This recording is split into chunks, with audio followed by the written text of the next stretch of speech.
आइए बच्चों, नया सेशन स्टार्ट हो चुका है। आई होप आप सभी ने भी, जो बच्चे 9th के 10th में आ चुके हैं, उन्होंने अपनी पढ़ाई अच्छे से तैयारी चालू कर दी होगी, पढ़ाई चालू कर दी होगी। पढ़ाई जस्ट स्टार्ट की है तो 2-3 बातों का विशेष ध्यान देंगे। वो 2-3 बातें क्या है, ध्यान से सुनिए और समझिए।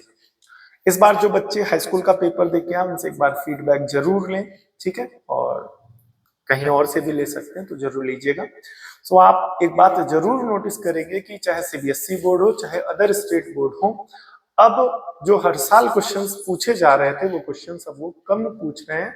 कुछ नए क्वेश्चंस डीप में, डेप्थ में, mid of the chapter, mid of the topic से उठाए जा रहे हैं और वहां से क्वेश्चंस फ्रेम किए जा रहे हैं, ठीक है। सो पिछले सेशन में, इस सेशन में खास तौर पे अगर बात करें, जो जस्ट अभी सेशन गया है, उसमें जिन बच्चों ने केवल इंपॉर्टेंट पढ़ा या केवल पीवाईक्यूज लगाए हैं, सॉल्व किए, उसमें से काफी कम क्वेश्चंस आए। बट वहीं जिन बच्चों ने पूरे साल मेहनत की है, हर एक टॉपिक के कॉन्सेप्ट को अच्छे से समझा है, उनका पेपर काफी अच्छा गया। सो आप सभी के लिए यहाँ से एक सीख है, वो सीख ये है कि स्टार्टिंग से ही अच्छे से मेहनत करनी है। आखिरी में जा करके केवल क्वेश्चन बैंक उठा लेना, या अगर आपकी कोई सीनियर आपको मिसगाइड कर दे कि अरे अनसॉल्व लगा लो, अरे पिछले 2 साल के पेपर लगा लो, उसी से आता है, तो इस तरीके के किसी भी भ्रम में नहीं रहना है, न पढ़ना। रीजन बीइंग, सीबीएसई हो चाहे अदर स्टेट बोर्ड्स हो, नए क्वेश्चंस फ्रेम कर रहे हैं, साइड वाइज नए क्वेश्चंस उठा रहे हैं। सो इन क्वेश्चंस को वही बच्चे कर पाएंगे जिन्होंने अपने कॉन्सेप्ट को अच्छे से समझा होगा, हर टॉपिक को अच्छे से पढ़ा होगा, वो भी डीप में और डेप्थ में, ठीक है। जो इंपॉर्टेंट ऊपर पढ़ रहे हैं, उन बच्चे ने, वो बच्चे पेपर इस बार अच्छा नहीं कर पाए, ठीक है, क्योंकि वो इंपॉर्टेंट के चक्कर में गए थे, या जो हर साल पेपर आ रहा है, क्वेश्चन आ रहा है, वैसा ही आएगा इस बार, वही क्वेश्चन रिपीट होंगे, तो वो जो ऐसा तैयार करके गए थे, या ये सोच करके अपनी तैयारी करके गए थे, उनका मामला गड़बड़ा गया। आपका ना गड़बड़ा, इसलिए सेशन की अच्छे से तैयारी करें, एक एक टॉपिक को डेप्थ में, डीप में एनालिसिस करें, चाहे हमसे पढ़े, चाहे किसी से पढ़े, चाहे खुद पढ़े, ठीक है।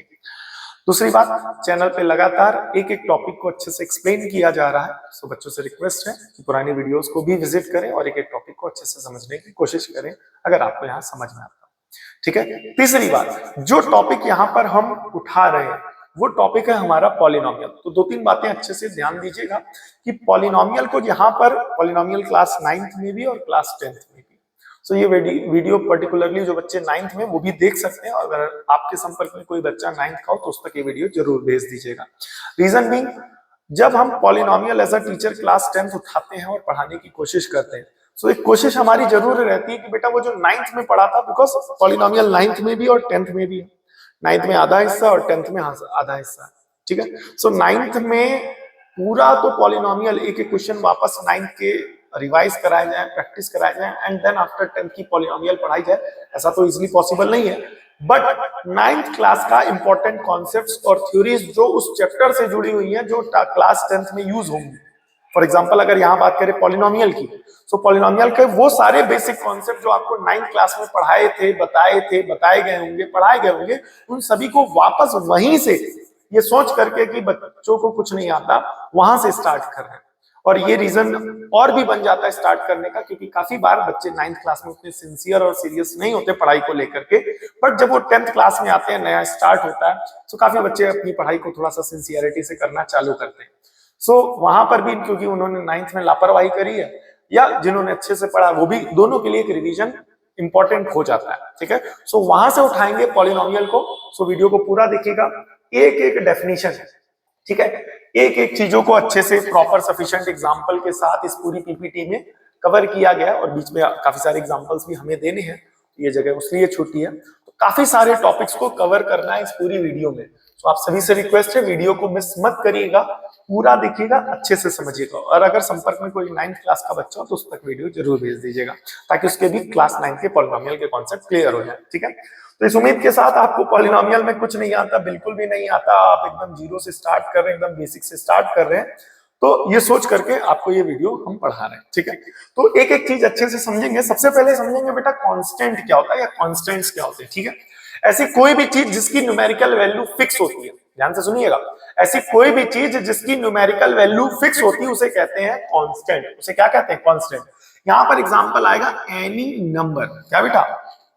ठीक है। एग्जाम्पल क्या होगा यहाँ पर, एनी नंबर, कोई भी नंबर हो गया या जितने भी नंबर्स होते हैं वो सब हमारे कांस्टेंट का काम करते हैं। फॉर एग्जांपल अगर बात करें 2, 3, 1/2, 1/5, 0.5, 0.3, √2, √5, √7, तो इस तरीके से पाई समझ रहे हैं कि नहीं समझ रहे हैं?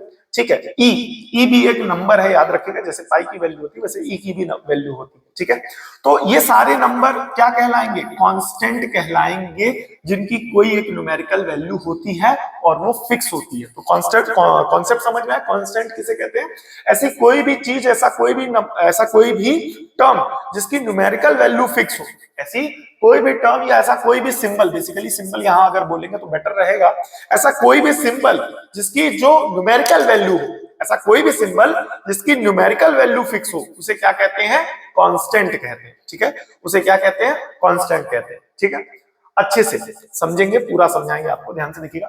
अब बात करते हैं वेरिएबल। ठीक है, अब ऐसा कोई भी सिंबल जिसको अलग अलग वैल्यूज असाइन की जा सकती हैं, दी जा सकती हैं। ठीक है, a symbol which can be assigned, which may be assigned different numerical values is known as variable।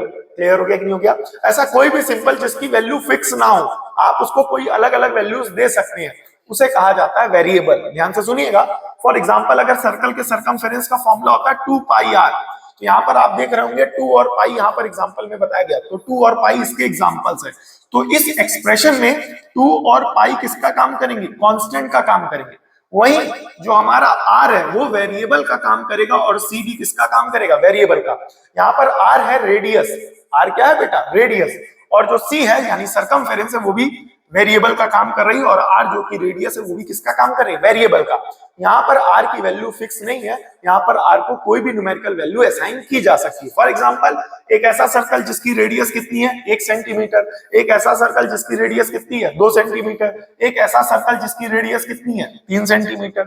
तो जहां पर वैल्यू हमारी फिक्स नहीं होती है, ऐसे सिंबल जिनकी वैल्यू फिक्स नहीं होती है, उन्हें बोला जाता है वेरिएबल। ठीक है, यहाँ पर खास तौर पे x, y और z का यूज करते हैं, और साथ ही साथ कुछ और भी लगा सकते हैं, pqr भी लगा सकते हैं, खास तौर पर x, y, z लगाते हैं। ठीक है, तो ऐसी कोई भी चीज, ऐसा कोई भी सिंबल जिसकी वैल्यू फिक्स ना हो, ऐसी कोई भी सिंबल जिसकी वैल्यू फिक्स ना हो, उसे बोला जाता है वेरिएबल। और ऐसा कोई भी सिंबल जिसकी वैल्यू फिक्स हो, उसे क्या बोला जाएगा, कांस्टेंट। और ऐसा कोई भी सिंबल जिसकी वैल्यू फिक्स ना हो, उसे क्या बोला जाएगा, वेरिएबल। ठीक है, अब कांस्टेंट को और वेरिएबल को जब हम रिलेट करके बनाते हैं, अच्छा ध्यान से सुना, कांस्टेंट को रिलेट करना और वेरिएबल को आपस में रिलेट करना है, लेकिन रिलेट किससे करना है, रिलेट करना है अलजेब्रिक ऑपरेशन से। अच्छा, अब आप कहोगे ये अलजेब्रिक ऑपरेशंस क्या होते हैं? बेटा ये जो आप प्लस करते हो, माइनस करते हो, मल्टीप्लाई करते हो, डिवाइड कराते हो, ठीक है, इसी को कहते हैं अलजेब्रिक ऑपरेशंस। ठीक है, ये सारे हमारे अलजेब्रिक ऑपरेशंस होते हैं। ठीक है, सो जब हम कांस्टेंट को और वेरिएबल को अलजेब्रिक ऑपरेशन से रिलेट करते हैं, तो जो हमारी एक्सप्रेशन तैयार होती है दैट इज अलजेब्रिक एक्सप्रेशन। ठीक है, तो जो हमारी एक्सप्रेशन तैयार होगी वो कहलाएगी अलजेब्रिक एक्सप्रेशन। ठीक है, एक मिनट दीजिएगा, पानी के लिए।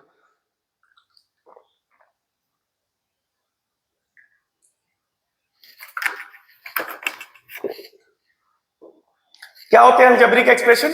जब कॉम्बिनेशन किया जाए, किसका, combination of constants and variables. ठीक है, जब हम कांस्टेंट्स को वेरिएबल्स को कनेक्ट करते हैं, रिलेट करते हैं, कंबाइन करते हैं, किसके थ्रू कंबाइन करते हैं, अलजेब्रिक ऑपरेशंस के थ्रू, जैसे कि प्लस, माइनस, मल्टीप्लाई, डिवाइड, तो जो हमारी एक्सप्रेशन तैयार होगी उस एक्सप्रेशन को क्या कहेंगे, अलजेब्रिक एक्सप्रेशन। ठीक है, वंस अगेन एक बार अच्छे से समझेंगे। कांस्टेंट क्या होते हैं, ऐसे सिंबल जिनकी वैल्यू फिक्स है, ऐसे सिंबल जिनकी वैल्यू फिक्स है उन्हें क्या बोला जाएगा, कांस्टेंट बोला जाएगा। फिर आती है वेरिएबल्स, ऐसे सिंबल्स जिनकी वैल्यू फिक्स ना हो, जिनको कोई भी न्यूमेरिकल वैल्यू असाइन की जा सकती है, उन्हें बोला जाता है वेरिएबल।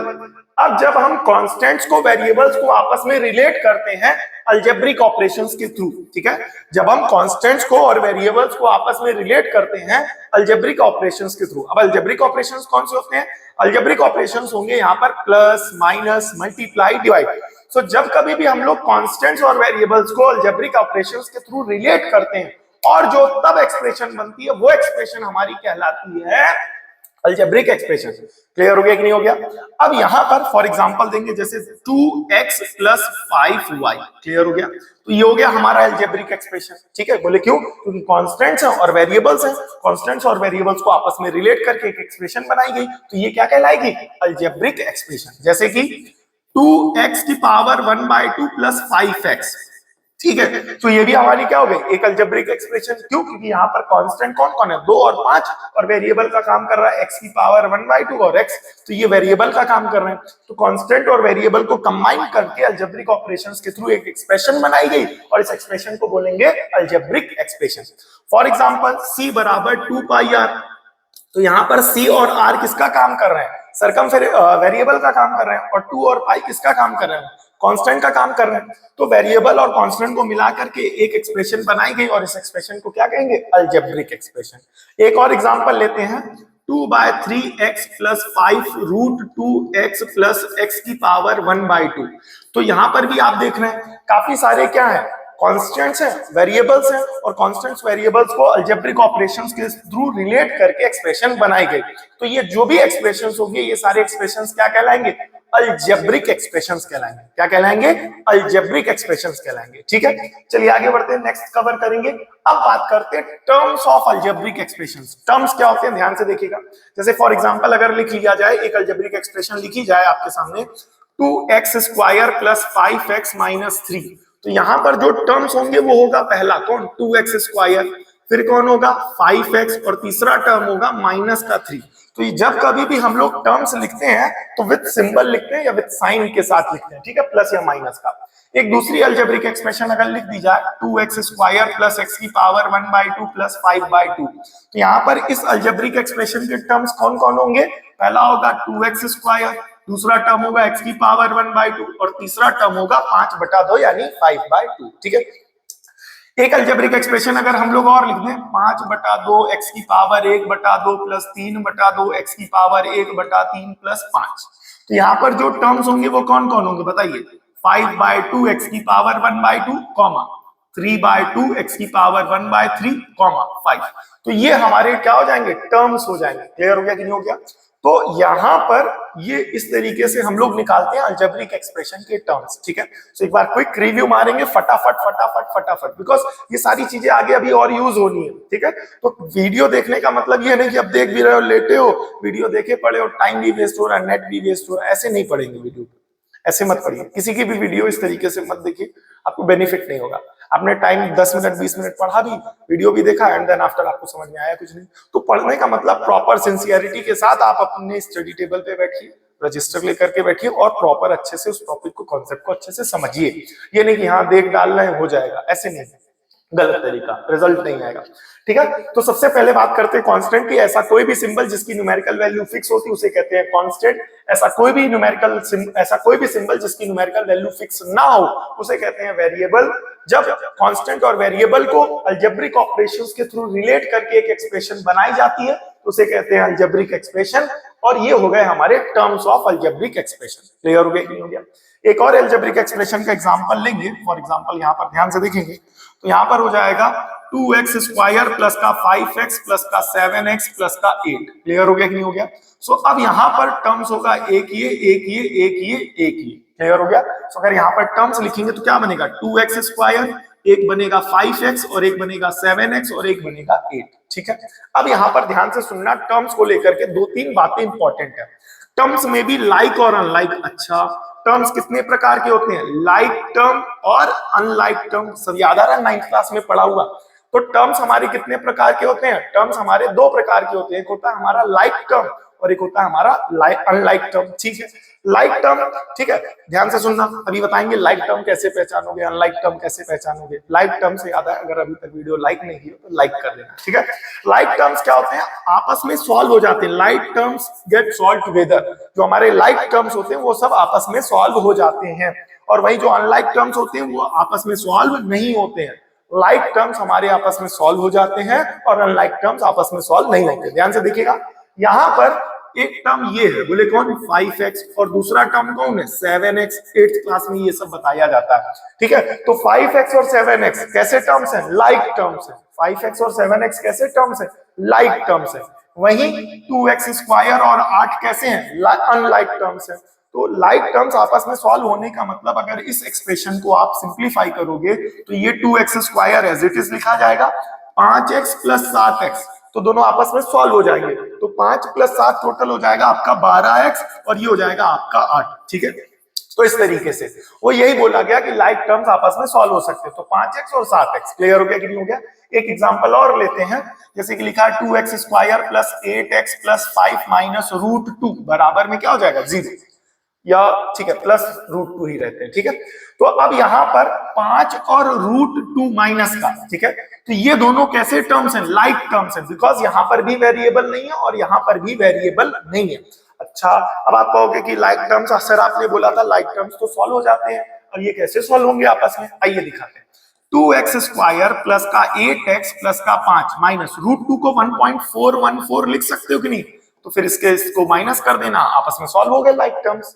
तो याद रखिएगा लाइक टर्म्स आपस में सॉल्व हो जाते हैं और अनलाइक टर्म्स आपस में सॉल्व नहीं होते। ठीक है, आगे जब आप सॉल्व करेंगे तो ये कॉन्सेप्ट आपको काफी ज्यादा मदद करेगा। अब बात करते हैं पॉलिनोमियल की। किसकी बात करते हैं, पॉलिनोमियल की। अभी क्या पढ़ा, अलजेब्रिक एक्सप्रेशन। ठीक है, यही अलजेब्रिक एक्सप्रेशन आगे जाकर के पॉलिनोमियल बन जाता है। ध्यान से सुनना, अभी अलजेब्रिक एक्सप्रेशन पढ़ा कि नहीं पढ़ा, तो यही अलजेब्रिक एक्सप्रेशन आगे जाकर के पॉलिनोमियल बनता है। तो अगर अलजेब्रिक एक्सप्रेशन आगे जाकर के पॉलिनोमियल बनता है तो अलजेब्रिक एक्सप्रेशन बना किससे, कांस्टेंट होने चाहिए, वेरिएबल होने चाहिए, और इनको आपस में रिलेट करना चाहिए अलजेब्रिक ऑपरेशंस के थ्रू। अलजेब्रिक ऑपरेशंस मतलब प्लस, माइनस, मल्टीप्लाई, डिवाइड, यही तो था। सो अलजेब्रिक एक्सप्रेशन क्या होता है, अलजेब्रिक एक्सप्रेशन एक ऐसा एक्सप्रेशन होता है जहां पर हम कांस्टेंट को वेरिएबल से रिलेट करते हैं अलजेब्रिक ऑपरेशंस के through, for example plus, minus, multiply, divide. ठीक है, अब यही अलजेब्रिक ऑपरेशन पॉलिनोमियल कब बनेगा, ध्यान से सुनना, यही अलजेब्रिक ऑपरेशन पॉलिनोमियल कब बनेगा, ये अलजेब्रिक ऑपरेशन पॉलिनोमियल तब बनेगा जब यहां पर, ध्यान से सुनना, जो कांस्टेंट टर्म्स हैं वो रियल नंबर को बिलोंग करने लगे। अब रियल नंबर क्या होते हैं, रियल नंबर का कॉन्सेप्ट अच्छे से क्लियर होना चाहिए। दूसरा, इनको जो 9th के बच्चे हैं वो भी आगे रियल नंबर क्लास 10th में बताया जाता है, बट अभी बता देंगे थोड़ा थोड़ा मोटा माटी पहचानने के लिए। ठीक है, दूसरी बात, जो पावर ऑफ वेरिएबल है वो होल नंबर को बिलोंग करनी चाहिए। होल नंबर का मतलब क्या हो गया, 0, 1, 2, 3, 4। तो कहने का मतलब ये है कि यहाँ पर जो वेरिएबल्स की पावर होगी वो होल नंबर को बिलोंग करेगी, मतलब इस फैमिली का मेंबर होगा। दूसरा, कांस्टेंट रियल नंबर होंगे, तो इसका मतलब बस इतना समझ लो, अंडर रूट के अंदर निगेटिव नहीं होना चाहिए, बस इतना समझ लो। बाकी कोई भी नंबर है वो सब रियल नंबर है। मोटा माटी अभी अपने लेवल पे, आप इतना बेसिक लेवल पे आपको अच्छे से समझ में आ जाए कि आप अपने स्टैंडर्ड के हिसाब से आप देख के पहचानना चाहते हो कि गिवन नंबर रियल है कि नहीं, बस अंडर रूट के अंदर निगेटिव ना हो, बस इतना देख लेना। जैसे कि 7, अब अंडर रूट के अंदर निगेटिव नहीं है, रियल है। 1/2 रियल है। √2 अब अंडर रूट के अंदर निगेटिव नहीं है तो रियल है। √3 अंडर रूट के अंदर निगेटिव नहीं है तो रियल है। ठीक है, अच्छा एक और, 5 की पावर 1/4, ठीक है, तो निगेटिव नहीं है, पावर निगेटिव नहीं है, तो बोले क्या, तो इसे ऐसे भी तो लिख सकते हैं, यहाँ पर लगा देंगे 4, 5। अब यहाँ पर निगेटिव नहीं है ना, तो इस वजह से क्या, ये रियल नंबर है। क्लियर हो गया। अगर लिख दें -3 की होल पावर 1/3, तो ये रियल नंबर नहीं है। क्यों, क्योंकि ये बन जाएगा क्यूब रूट ऑफ -3। क्लियर हो गया कि नहीं हो गया, ये समझ में आया कि नहीं है। तो यहाँ पर इस तरीके से ये सारे नंबर हमारे रियल नंबर के अंदर काउंट नहीं होंगे। क्लियर हो गया कि नहीं हो गया, क्लियर हो गया। इस पे थोड़ा सा देख लेना आप लोग अपने हिसाब से, ठीक है। बाकी आगे जब डिस्कस करेंगे तो और सारी चीजें बताएंगे, ठीक है। तो ये सारी चीजें समझ में आई कि नहीं आई, ये सारी चीजें समझ में आई कि नहीं आई कि कोई भी अलजेब्रिक एक्सप्रेशन में पॉलिनोमियल कब बनेगा, जब उस अलजेब्रिक एक्सप्रेशन में आने वाले जो कांस्टेंट्स हैं वो क्या होंगे, रियल नंबर होंगे। जब उस अलजेब्रिक एक्सप्रेशन में आने वाले कांस्टेंट क्या होंगे, रियल नंबर, और जो पावर ऑफ वेरिएबल होगी, यानी वेरिएबल की जो पावर होगी वो होल नंबर को बिलोंग करेगी। होल नंबर को बिलोंग करने का मतलब 0 होना, 1 होना, 2 होना, 3 होना, इस सीरीज का मेंबर होना। क्लियर हो गया कि नहीं हो गया। तो यहां पर ध्यान से देखना, अलजेब्रिक एक्सप्रेशन बिकम्स पॉलिनोमियल, वही चीज यहां पर बताई गई है कि अलजेब्रिक एक्सप्रेशन पॉलिनोमियल हो जाता है कब, इफ, ध्यान से सुनना, इफ जब हमारा कांस्टेंट होता है वो बिलोंग करे रियल नंबर को, जो हमारा कांस्टेंट हो वो किसको बिलोंग करे, रियल नंबर को। वही जो पावर ऑफ वेरिएबल है वो किसको बिलोंग करने लगे, होल नंबर को। तो यही अलजेब्रिक एक्सप्रेशन आगे पॉलिनोमियल बन जाता है। आइए अच्छे से समझेंगे क्या ये अलजेब्रिक एक्सप्रेशन। अच्छा ये एग्जांपल किसका, अलजेब्रिक एक्सप्रेशन का।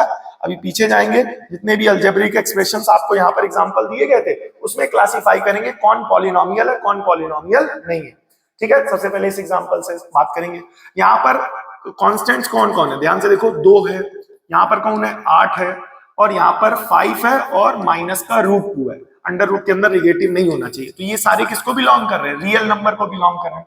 दूसरा पावर ऑफ वेरिएबल, यहाँ पर वेरिएबल की पावर कितनी है 2, यहाँ पर कितनी है 1, तो ये भी 2 और 1 किसको बिलोंग कर रहा है, होल नंबर की फैमिली का तो है 2 और 1। तो इसका मतलब ये हुआ ये जो अलजेब्रिक एक्सप्रेशन है ये अलजेब्रिक एक्सप्रेशन पॉलिनोमियल भी है। बोले क्यों, क्योंकि अलजेब्रिक एक्सप्रेशन पॉलिनोमियल हो जाता है जब उसके जो आने वाले कोफिशिएंट्स हैं या नंबर्स हैं कांस्टेंट्स हैं वो रियल नंबर के हो और जो वेरिएबल की पावर है वो होल नंबर के हो। तो ये दोनों कंडीशन सेटिस्फाई हो रही है, इसलिए ये अलजेब्रिक एक्सप्रेशन यहाँ पर क्या होगा, पॉलिनोमियल होगा। आइए और एग्जांपल देखते हैं जो हमने पहले पढ़े थे। तो यहां पर अगर बात करें कांस्टेंट्स कौन है, 2 है, 5 है, -3 है, यानी अंडर रूट के अंदर कोई भी नंबर निगेटिव नहीं है। तो अंडर रूट के अंदर निगेटिव नंबर ना होने के कारण, अंडर रूट के अंदर ना निगेटिव होने के कारण ये सारे कांस्टेंट्स कैसे हैं, रियल नंबर को बिलोंग कर रहे हैं। दूसरा पावर ऑफ वेरिएबल, यहाँ वेरिएबल की पावर कितनी है 2, यहाँ कुछ नहीं है तो 1, तो वेरिएबल की पावर 2 और 1 किसको बिलोंग कर रही है, होल नंबर को। तो ये जो अलजेब्रिक एक्सप्रेशन दिया गया ये पॉलिनोमियल होगा। ठीक है, आइए अगला देखते हैं। यहाँ पर कुछ नहीं है तो 1 माना जाएगा। कांस्टेंट कौन कौन है, 2 है, 1 है, 5/2 है। ये सारे अंडर रूट के अंदर कोई भी निगेटिव नहीं है और अंडर रूट के अंदर निगेटिव ना होने के कारण ये सारे नंबर कैसे आएंगे, ये सारे नंबर कैसे आएंगे, आपके रियल नंबर आएंगे। अब बात करेंगे पावर ऑफ वेरिएबल की। यहाँ पावर ऑफ वेरिएबल कितनी है 2, लेकिन यहाँ कितनी हो गई है 1/2। ध्यान से देखिएगा, यहाँ पर पावर कितनी हो गई 1/2, और 1/2 होल नंबर की इस फैमिली में नहीं आता। 1 के बाद सीधे आता है 1 के बाद सीधे आता है 2। तो ये अलजेब्रिक एक्सप्रेशन आपकी पॉलिनोमियल नहीं है। क्यों, क्योंकि यहाँ पर वेरिएबल की पावर कितनी हो गई 1/2, और 1/2 होल नंबर को बिलोंग नहीं करता है। ठीक है, अब आइए आगे बढ़ेंगे। यहाँ पर भी दिख रहे होंगे पावर 1/2 1/3 हो गई। तो यहाँ पर जो कॉन्स्टेंट्स हैं 5/2, ठीक है, 3/2, 5, तो ये सब कैसे है, रियल नंबर है। लेकिन जो पावर ऑफ एक्स है, पावर ऑफ वेरिएबल है, वो होल नंबर को बिलोंग नहीं कर रही है। इस वजह से ये अलजेब्रिक एक्सप्रेशन पॉलिनोमियल नहीं होगा। अगला, यहाँ पर कांस्टेंट कौन कौन है, 2 है, 5 है, 7 है, 8 है। तो 2, 5, 7, 8 ये सब कैसे नंबर है, रियल नंबर है। तो रियल नंबर होने के कारण पहली कंडीशन सेटिस्फाई हो गई। यहाँ एक्स की पावर कितनी है 2, यहाँ कितनी है 1, यहाँ कितनी है 1, यहाँ है नहीं तो 0 मानी जाएगी, वो भी आगे डिस्कस करेंगे। तो यहाँ पर भी 2 और 1 कैसे नंबर है, कैसे नंबर है, होल नंबर की फैमिली को बिलोंग कर रहे हैं। तो ये अलजेब्रिक एक्सप्रेशन भी क्या हो जाएगी, आपकी पॉलिनोमियल हो जाएगी। क्लियर हो गया कि नहीं हो गया। तो वंस अगेन रिपीट करेंगे कि कोई भी अलजेब्रिक एक्सप्रेशन पॉलिनोमियल तब हो जाएगी जब उसमें आने वाला जो कांस्टेंट है वो रियल नंबर को बिलोंग करेगा, कोफिशिएंट है रियल नंबर को बिलोंग करेगा, और साथ ही साथ जो पावर ऑफ वेरिएबल होगी वो होल नंबर को बिलोंग करेगी। जो पावर ऑफ वेरिएबल है वो किसको बिलोंग करेगी, होल नंबर को बिलोंग करेगी। ऐसी अलजेब्रिक एक्सप्रेशंस को पॉलिनोमियल बोला जाता है। क्या बेटा, ऐसी अलजेब्रिक एक्सप्रेशंस को पॉलिनोमियल बोला जाता है। क्लियर हो गया कि नहीं हो गया, जिसमें कांस्टेंट किसको बिलोंग करे, रियल नंबर को, और पावर ऑफ वेरिएबल किसको बिलोंग करे, होल नंबर को। ठीक है, क्लियर हो गया, आई होप समझ में आया होगा। अब बात करेंगे पॉलिनोमियल इन वन वेरिएबल। किसकी बात करेंगे, पॉलिनोमियल इन वन वेरिएबल। अब वन वेरिएबल साफ सीधी सी बात है, या तो केवल x हो, या तो केवल y हो, या तो केवल z हो। मतलब पॉलिनोमियल तो हो ही हो, मतलब ये कंडीशन तो लगे ही लगे।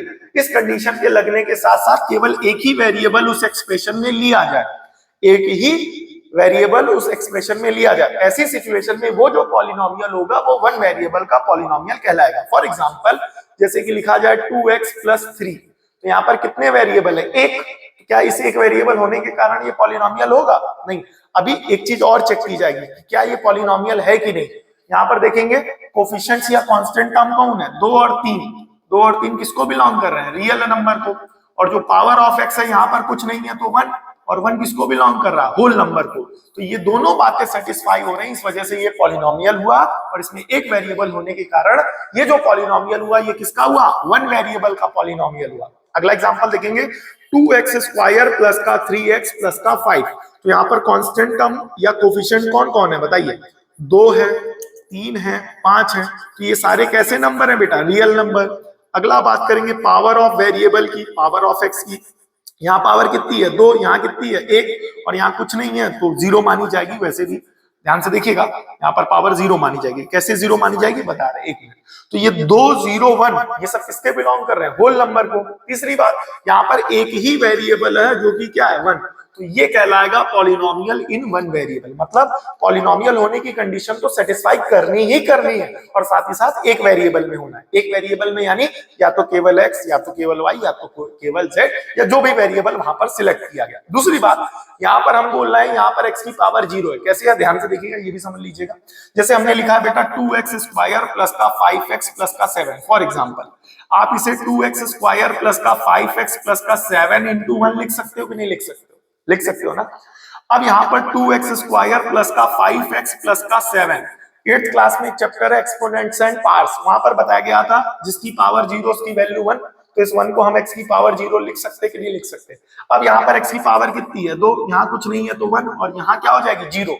तो जहां कहीं केवल नंबर दिखे और x ना दिखे, जहां कहीं केवल नंबर दिखे x ना दिखे, वहां पर x की पावर कितनी होगी 0। क्यों? क्योंकि उस कांस्टेंट को आप मल्टीप्लाई कराएंगे 1 से तो भी वो वही रहेगा और उस 1 को x की पावर 0 लिखा जा सकता है। ठीक है, फॉर एग्जांपल जैसे कि लिखा जाए 7x प्लस 5, तो यहाँ पर 5 इंटू 1 लिख सकते हैं। तो 7x प्लस 5, इस 1 को क्या लिख सकते हो x की पावर 0। तो यहाँ पर पावर ऑफ वेरिएबल क्या क्या बनी बताइए, यहाँ कुछ नहीं है तो 1 और यहाँ 0। क्लियर हो गया। दूसरी बात, यहाँ पर कोफिशिएंट्स या कांस्टेंट कौन कौन है, कोफिशिएंट्स या कांस्टेंट कौन है 7 और 5, ये दोनों कैसे हैं रियल नंबर और ये किसको बिलोंग कर रहे हैं होल नंबर को।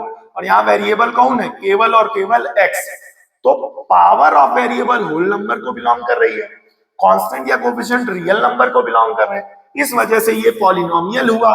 दूसरी बात, यहाँ पर एक ही वेरिएबल है x, तो ये एग्जांपल बनेगा पॉलिनोमियल इन वन वेरिएबल। समझ में आया कि नहीं है?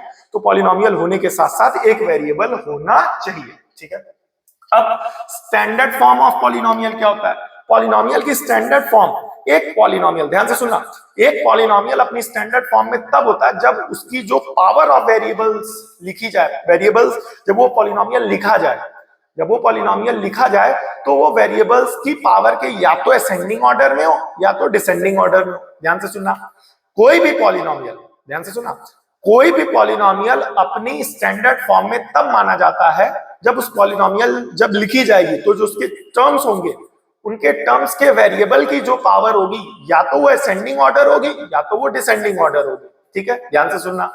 अब जैसे कि यहां पर हम लिखते हैं 2x स्क्वायर प्लस का 5x प्लस का 1, तो यहाँ पर x की पावर कितनी है 2, यहाँ पर x की पावर कितनी है 1, यहाँ पर x की पावर कितनी है 0, तो 2, 1, 0 ये कैसा हो गया डिसेंडिंग ऑर्डर, तो ये अपनी स्टैंडर्ड फॉर्म में है।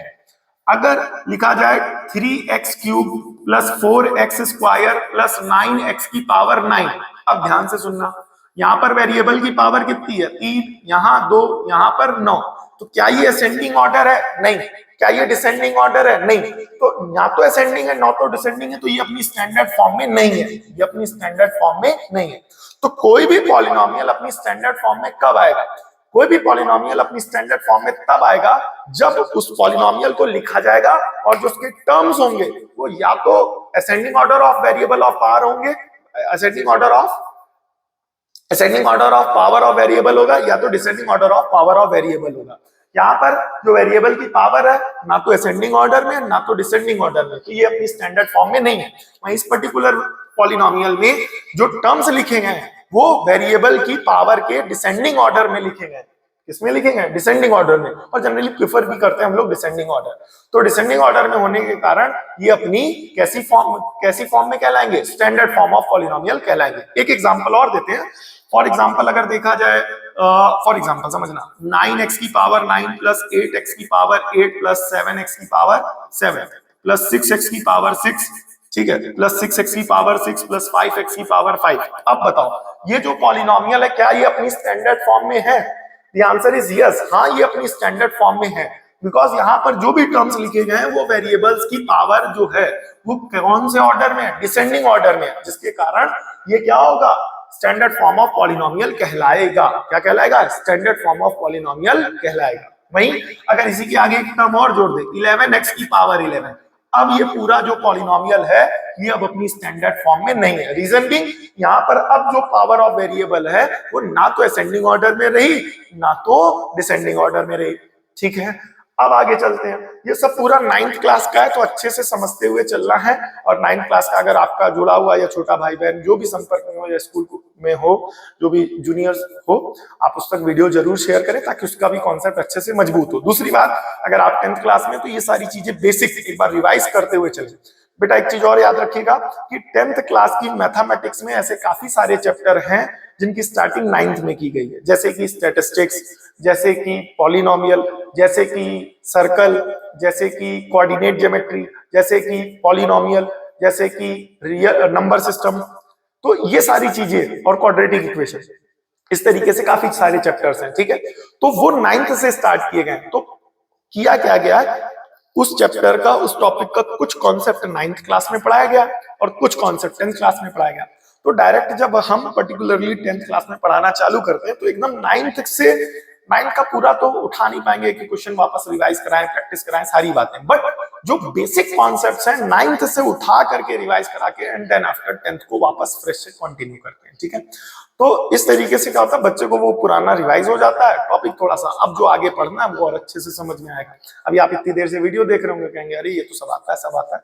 ठीक है, अच्छी बात है, वेरी गुड, बट कई बच्चे ऐसे होते हैं जो 9th में सिंसियर नहीं होते पढ़ाई को लेकर के, बट वो जब 10th में आते हैं बोर्ड एग्जाम के नाम पर थोड़ा सा सिंसियरिटी शो करते हैं, वो भी स्टार्टिंग में, बीच में जाकर के उनकी गाड़ी लड़खड़ा जाती है।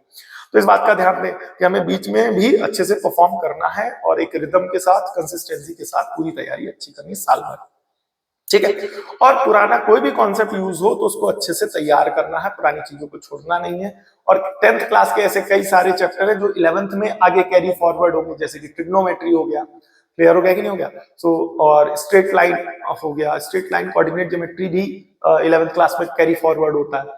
तो इन चैप्टर्स को वापस अच्छे से तैयार करते हुए चलें, बिकॉज ये सारे टॉपिक आगे यूज होते हैं। ठीक है, वापस आते हैं यहां पर, अब बात करेंगे डिग्री ऑफ पॉलिनोमियल की। किसकी बात करेंगे, डिग्री ऑफ पॉलिनोमियल की। ठीक है, तो अच्छे से समझें टॉपिक को, ठीक है, बिकॉज इसीलिए काफी डेप्थ में और डिटेल में अभी 10 स्लाइडें हो रहा है, ध्यान से देखिएगा।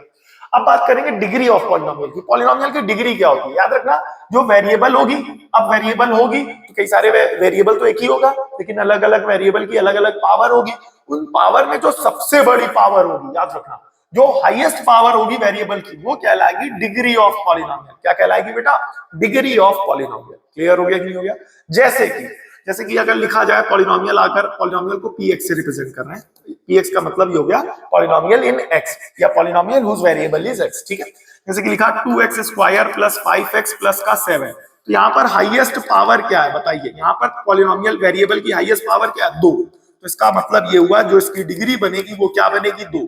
मतलब किसी भी पॉलिनोमियल में जो वेरिएबल की हाईएस्ट पावर होती है, सबसे बड़ी पावर होती है, उसी को क्या कहते हैं, डिग्री। उसी को क्या कहते हैं, degree.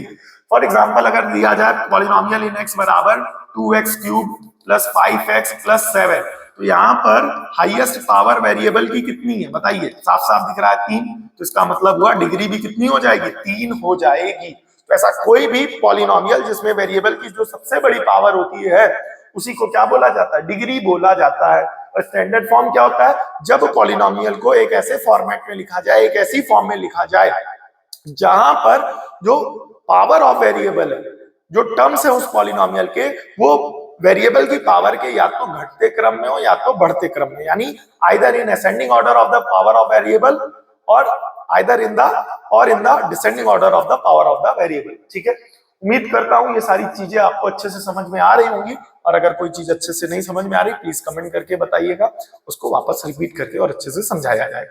Now moving to the next, types of polynomial की बात करेंगे, लेकिन किसके आधार पर, डिग्री के आधार पर। डिग्री का मतलब समझ गए ना, डिग्री का मतलब हो गया कि सबसे बड़ी पावर। ध्यान से सुनना, अगर डिग्री 1 है, अगर किसी भी पॉलिनोमियल में सबसे बड़ी पावर 1 है तो उसे कहा जाएगा लीनियर पॉलिनोमियल। ठीक, अगर किसी पॉलिनोमियल की डिग्री यानी हाईएस्ट पावर ऑफ वेरिएबल कितनी है, 2, तो उसे बोला जाएगा क्वाड्रेटिक पॉलिनोमियल। अगर कोई भी पॉलिनोमियल जिसकी सबसे बड़ी पावर कितनी है, 3, तो उसे बोला जाएगा क्यूबिक पॉलिनोमियल। और ऐसा कोई भी पॉलिनोमियल जिसकी डिग्री कितनी है, 4, तो उसे बोला जाएगा बाई क्वाड्रेटिक पॉलिनोमियल। ध्यान से सुनना, ऐसा कोई भी पॉलिनोमियल जिसमें सबसे बड़ी पावर कितनी हो 1, तो उसे बोला जाएगा लीनियर पॉलिनोमियल। ऐसा कोई भी पॉलिनोमियल जिसमें सबसे बड़ी पावर कितनी हो 2, तो उसे बोला जाएगा क्वाड्रेटिक पॉलिनोमियल। ऐसा कोई भी पॉलिनोमियल जिसकी सबसे बड़ी पावर 3 हो, तो उसे क्या बोला जाएगा, क्यूबिक पॉलिनोमियल। और ऐसा कोई भी पॉलिनोमियल जिसमें डिग्री सबसे बड़ी कितनी हो 4, हाईएस्ट पावर वेरिएबल की कितनी हो 4, तो उसे बोला जाएगा बाई क्वाड्रेटिक पॉलिनोमियल। ये पार्ट क्लियर हुआ। दूसरी बात, लीनियर पॉलिनोमियल की जो हमारी स्टैंडर्ड फॉर्म बनेगी वो बनेगी ax प्लस b। याद रखना, ये याद रखना है, आगे चल करके हमें इससे कंपेयर करना होता है। तो standard form of linear polynomial क्या होगी, ax प्लस b।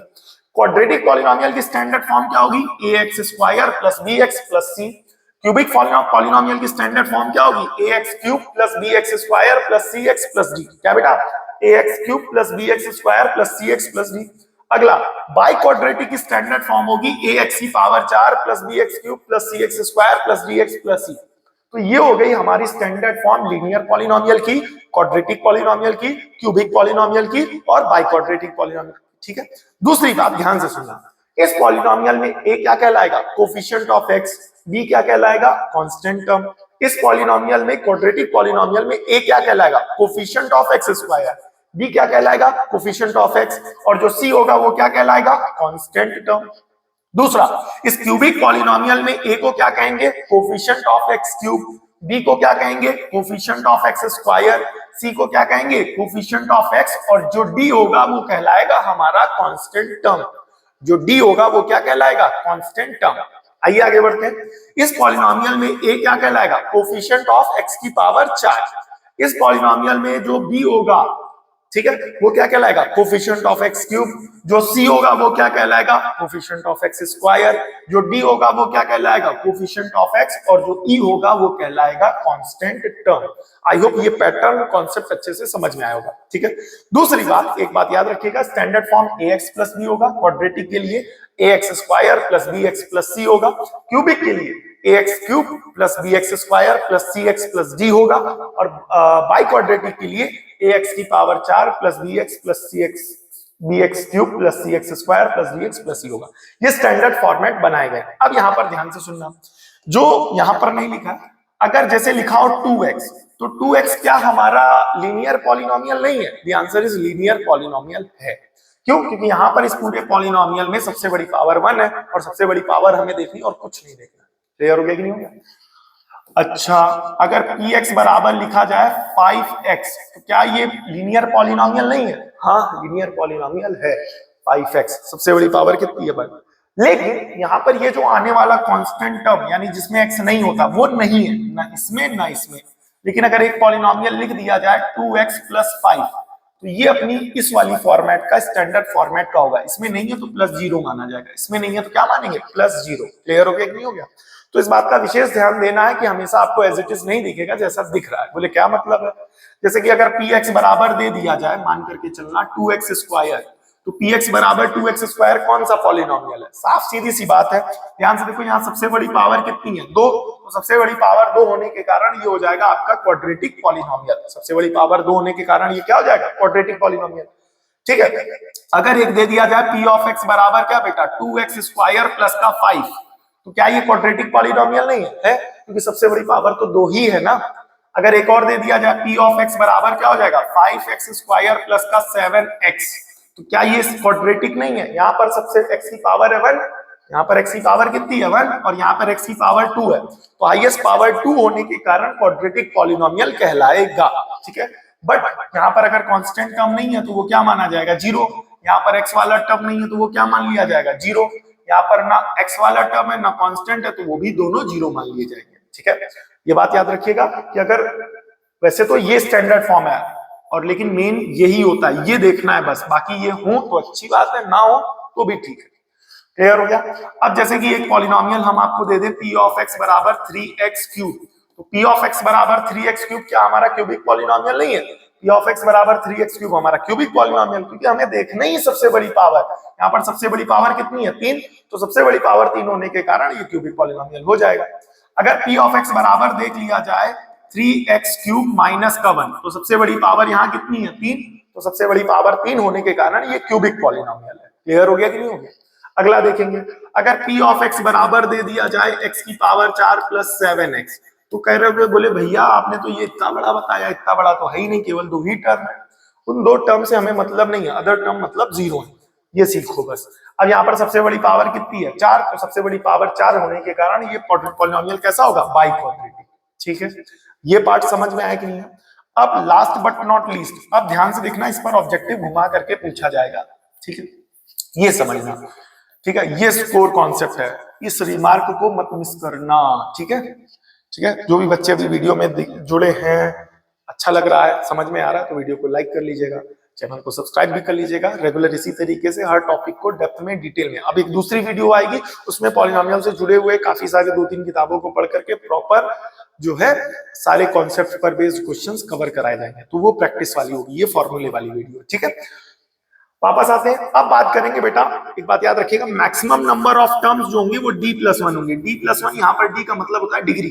ध्यान से देखना, यहाँ पर डिग्री कितनी है, एक, तो टर्म कितने हैं, दो। कौन कौन है, ax और b, तो टर्म कितने हो गए, दो, तो डिग्री एक है, तो d+1। तो अगर कोई पॉलिनोमियल दे करके उसके degree term maximum number of terms पूछ लिए जाए, मैक्सिमम नंबर ऑफ टर्म्स पूछ लिए जाए, तो उसमें +1 कर देना। फॉर एग्जांपल, जैसे बोले क्वेश्चन ऑब्जेक्टिव में दे कि एक पॉलिनोमियल है, उसकी जो डिग्री है वो 11 है, तो जब वो पॉलिनोमियल लिखा जाएगा तो उसमें मैक्सिमम नंबर ऑफ टर्म्स कितने आ सकते हैं, द आंसर इज d+1, यानी 11 + 1, टोटल कितना हो जाएगा, 12।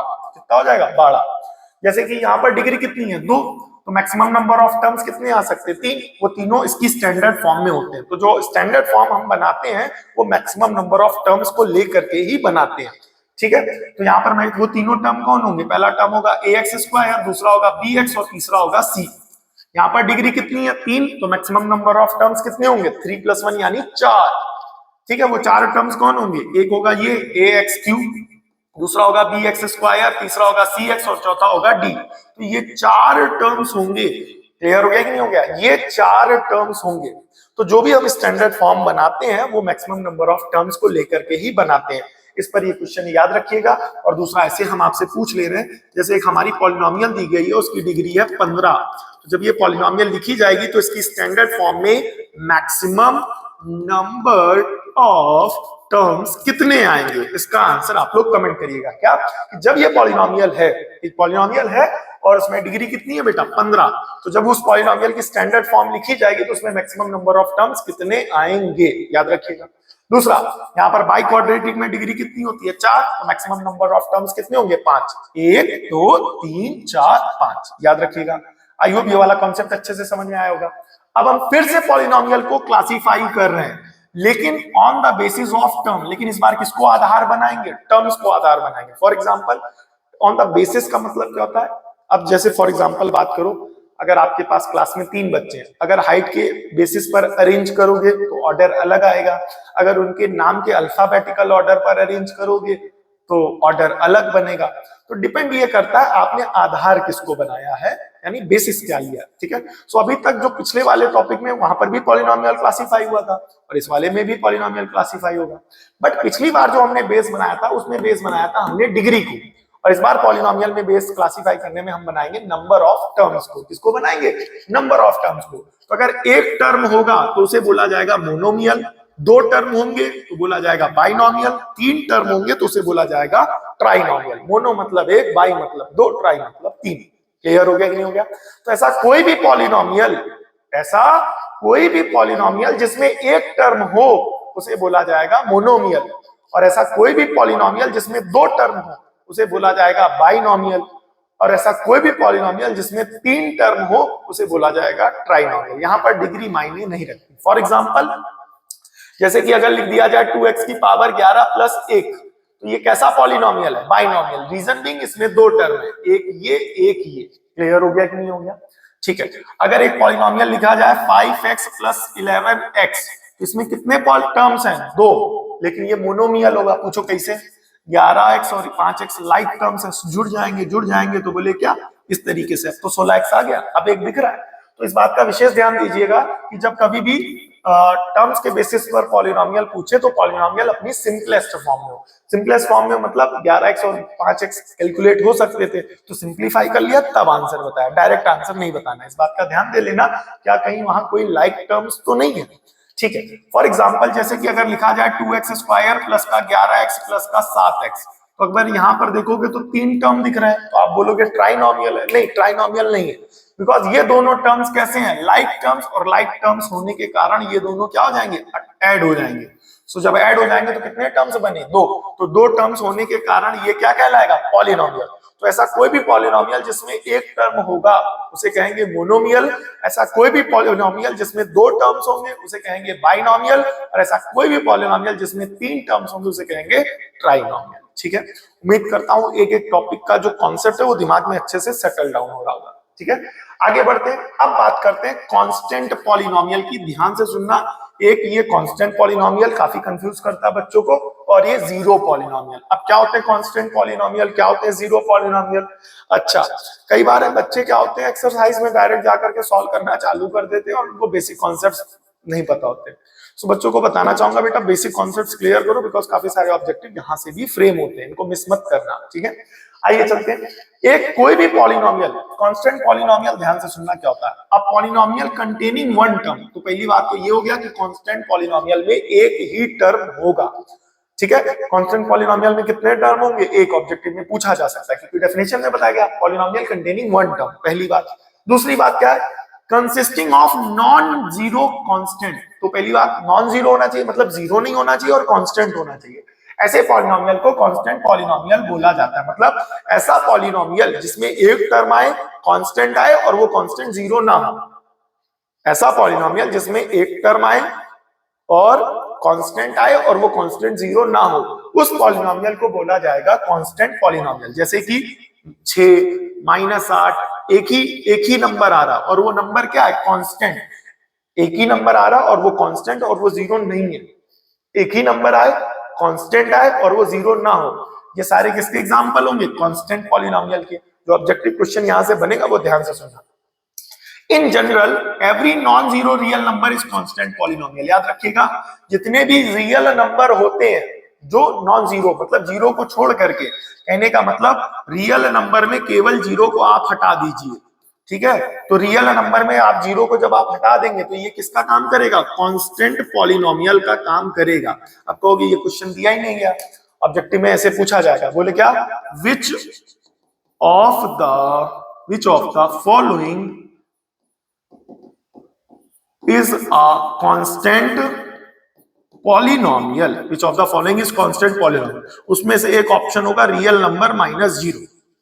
आया कि नहीं है? बाकी कुछ अदर एग्जांपल्स बना करके दे दिया जा सकता है।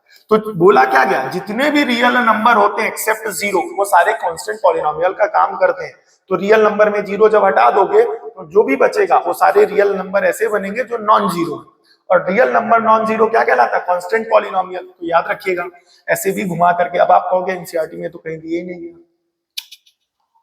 नहीं दिया गया तो, लेकिन यहां लिखा था ना, उस थ्योरी को मैथमेटिकली आप रिलेट करके लिखो ना, किसने रोका है?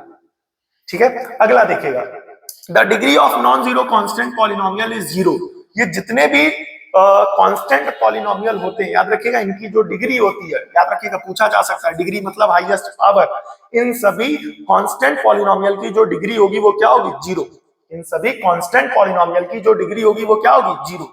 याद रखिएगा, इन सभी कांस्टेंट पॉलिनोमियल की जो डिग्री होगी वो होगी जीरो। याद रखेंगे, मिस नहीं करेंगे, पूछा जा सकता है ऑब्जेक्टिव में। ठीक है, तो कांस्टेंट पॉलिनोमियल क्या होते हैं, कांस्टेंट पॉलिनोमियल ऐसे पॉलिनोमियल जो नंबर हो कांस्टेंट हो, एक टर्म हो और जीरो ना हो, या ऐसे सारे रियल नंबर जो जीरो ना हो, वो सभी कांस्टेंट पॉलिनोमियल कहलाते हैं। इस बात का विशेष ध्यान देंगे। दूसरी बात, सभी कांस्टेंट पॉलिनोमियल की जो डिग्री होगी वो कितनी होगी, जीरो। क्लियर हो गया कि नहीं हो गया? Real number -0 is a constant polynomial. Clear हो गया? सारे रियल नंबर एक्सेप्ट जीरो, या all real number, all non zero real number are constant polynomial. Now the next, zero polynomial किसे कहते हैं? अब सिंपल सी बात है, जीरो रह गया था ना, रियल नंबर में जीरो हटा दिया गया था, और जब ये केवल जीरो ले लो, रियल नंबर ओनली जीरो, तो ये क्या कहलाएगा, जीरो पॉलिनोमियल कहलाएगा। A polynomial containing one term namely zero, एक ही टर्म हो और वो कौन हो, जीरो, तो बोले क्या, जीरो पॉलिनोमियल कहलाएगा। दूसरी बात, ये जो जिसपे ऑब्जेक्टिव फ्रेम किया जा सकता है वो है the degree of zero polynomial is not defined.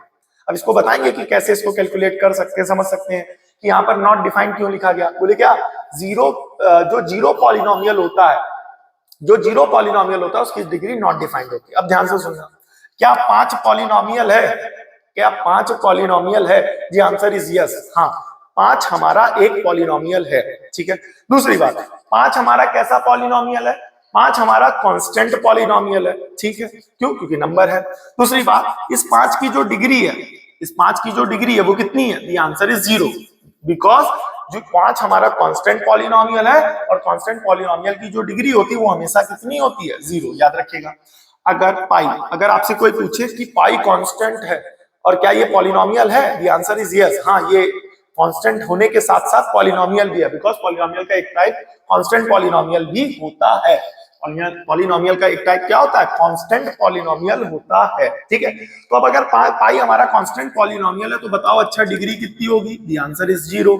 Objective में पूछ लेगा कि पाई की डिग्री कितनी होती है, पाई पॉलिनोमियल की डिग्री, पाई क्या पॉलिनोमियल है और अगर पॉलिनोमियल है तो डिग्री कितनी होगी? सो द पाई, क्या पाई पॉलिनोमियल है? The answer is yes. कौन सा टाइप है? Constant polynomial. थर्ड, इसकी डिग्री कितनी है? 0। अच्छा, अगर 5/11 दिया जाए तो क्या ये पॉलिनोमियल है? The answer is yes, 5/11 is a polynomial. ठीक है, किस टाइप का पॉलिनोमियल है? कांस्टेंट पॉलिनोमियल और इसकी डिग्री कितनी होगी? 0। तो एक बात याद रखिएगा, जितने भी कांस्टेंट पॉलिनोमियल होते हैं, याद रखिएगा, जितने भी कांस्टेंट पॉलिनोमियल होते हैं उन सबकी डिग्री कितनी होती है? 0। ठीक है, अब आगे चलेंगे। अब बात करेंगे जीरो पॉलिनोमियल की। तो क्या जीरो पॉलिनोमियल है? The answer is yes.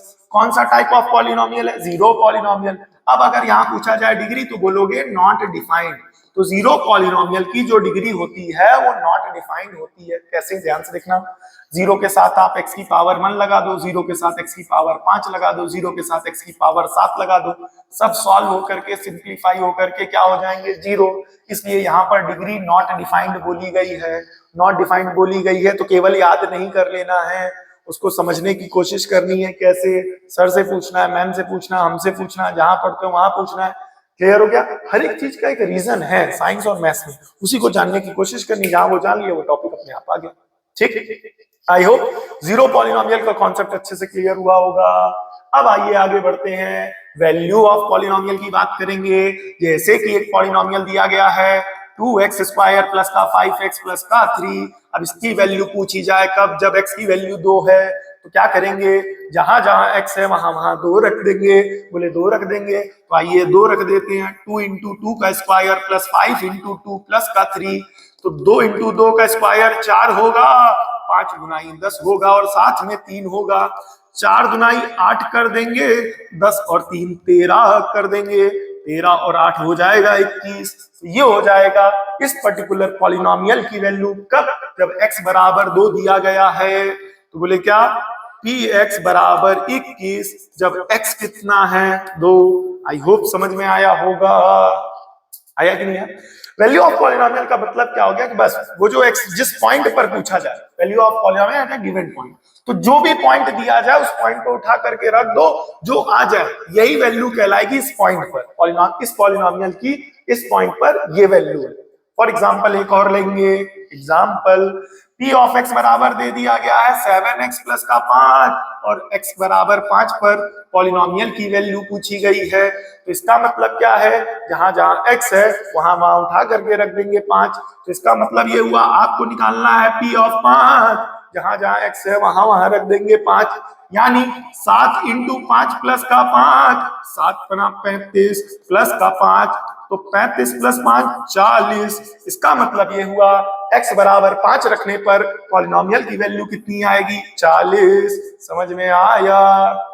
ठीक है, आई होप समझ में आ रहा होगा कि किसी पर्टिकुलर पॉइंट पे पॉलिनोमियल की अगर वैल्यू पूछी जाती है, किसी पर्टिकुलर पॉइंट पर पॉलिनोमियल की वैल्यू पूछी जाती है, तो इसका मतलब ये होता है कि उस पॉइंट को उठा करके पॉलिनोमियल में रख देना है और जो आ जाएगा उस पॉइंट पर पॉलिनोमियल की वो वैल्यू कहलाएगी।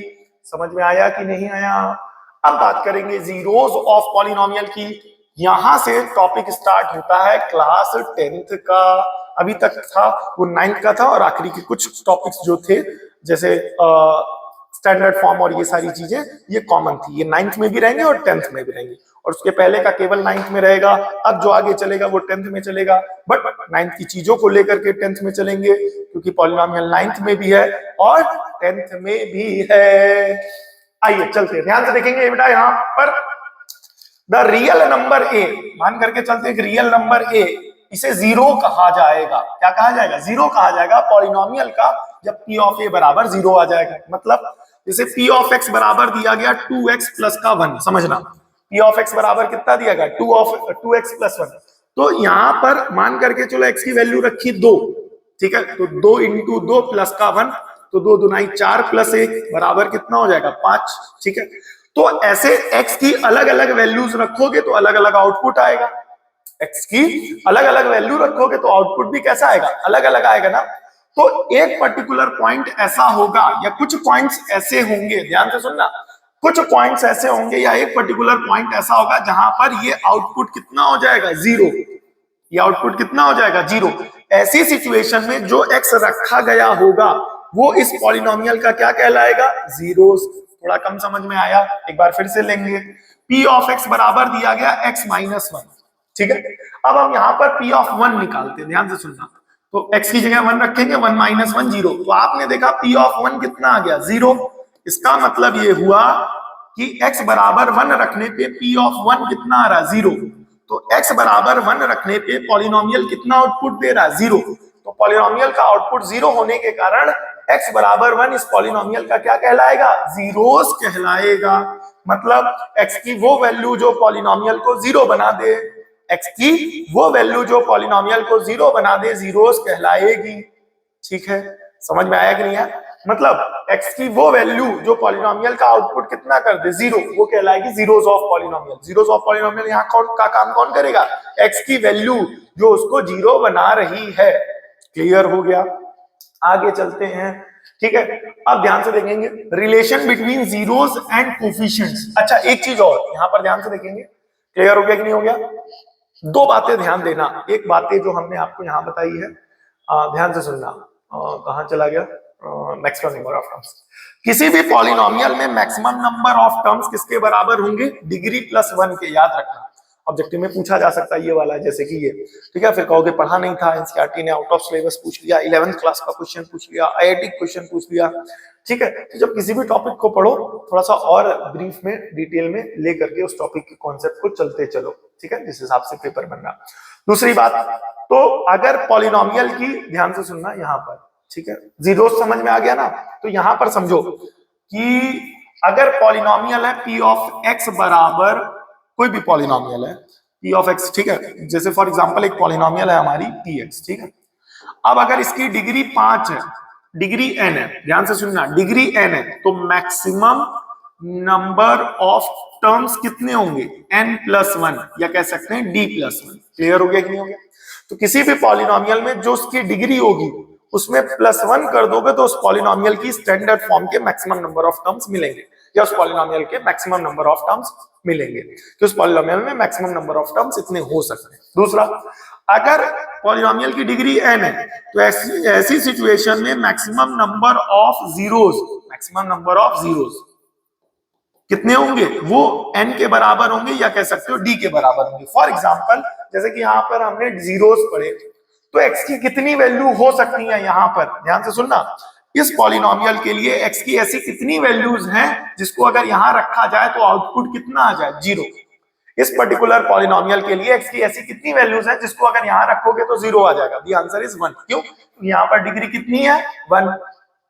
इस पॉलिनोमियल में, अच्छा, अगर एक पॉलिनोमियल आपको और दिया जाए, जैसे कि p ऑफ x बराबर दे दिया जाए 2x स्क्वायर प्लस का 5x प्लस का 7, तो यहाँ डिग्री कितनी है, 2। डिग्री 2 होने के कारण ये कैसा पॉलिनोमियल होगा, क्वाड्रेटिक। अब डिग्री 2 होने के कारण अगर ये क्वाड्रेटिक पॉलिनोमियल है तो इसका मतलब ये हुआ इसमें मैक्सिमम, ध्यान से सुनना, इसमें मैक्सिमम नंबर ऑफ जीरोस, इसमें मैक्सिमम नंबर ऑफ जीरोस कितने होंगे, 2। क्यों? क्योंकि डिग्री 2 है। और अगर इसमें पूछा जाए मैक्सिमम